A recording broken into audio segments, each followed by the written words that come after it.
Hello, this is alexkaapa. Today, when I opened my YouTube account, I found this email in my mailbox.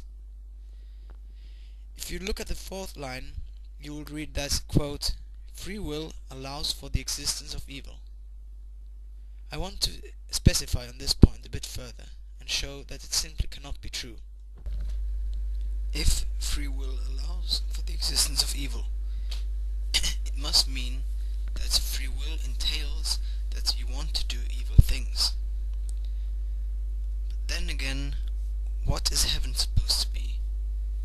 Is a place full of good, but then the people who are in heaven are people who are not free. They have no free will, because if free will allows for the existence of evil, free will cannot exist in a place like heaven where there is no evil. Now you might argue that evil only exists as a contrast to good. Like, you can only experience goodness if you experience evil. But what about, for example, babies who die just after they're baptized, and then, aren't they supposed to go to heaven as well? But they haven't really experienced anything evil yet. But they're still supposed to be able to go to heaven and know what good and evil is. Otherwise they would have no way of knowing which deed is good and which deed is evil, and what they can do and what they cannot do. So they could, if they didn't know what evil and good is, do whatever they want to. But in heaven there exists no evil, and therefore they can only do good things. But how are they supposed to know what goodness is?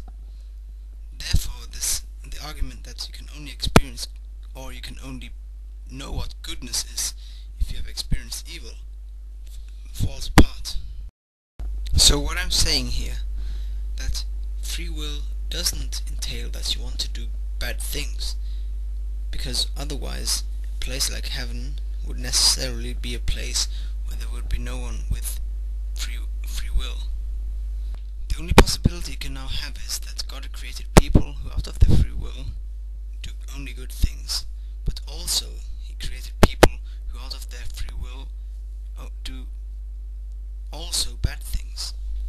Now, if you consider that God is all-knowing, He could just simply have hesitated when creating these kinds of beings who would, Him knowing, do bad things.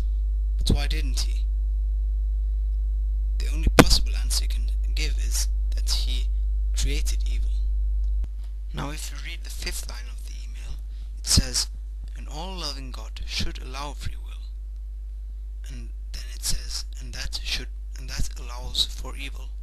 But I just argued that free will doesn't have to allow for evil, otherwise a place like heaven wouldn't allow free will.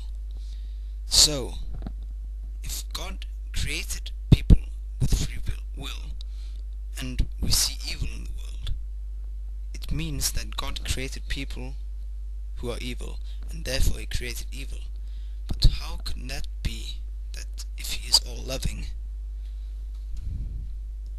You see, God could have just created people who, out of their free will, do good things. I don't see how, even if I wouldn't argue with heaven, you have to have the desire to do bad things if you want to be free.